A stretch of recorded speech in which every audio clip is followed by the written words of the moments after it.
Ассаламу алейкум, урматтуу достор. Бизге ушундай өтө сонун, сапаты сонун домик палаткалар келди. Узуну 3 метр, турасы 2 метр. Силер көргөндөй эле эки эшиктүү, аркы жагынан, бирки жагынан кире берсе болот. Андан сырткары окошкалар бар, аркы жагында дагы, берки жагында экиден. Бул окошкаларды жабып дагы, ачып дагы койсо болот.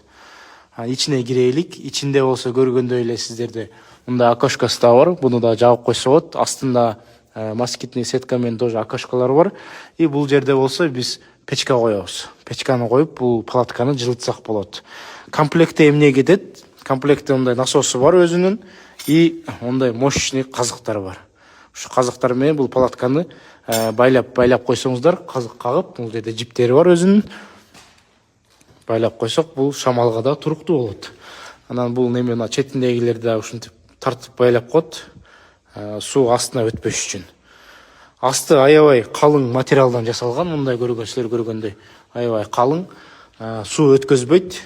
Палатка өтө сонун, качествосу абдан жакшы.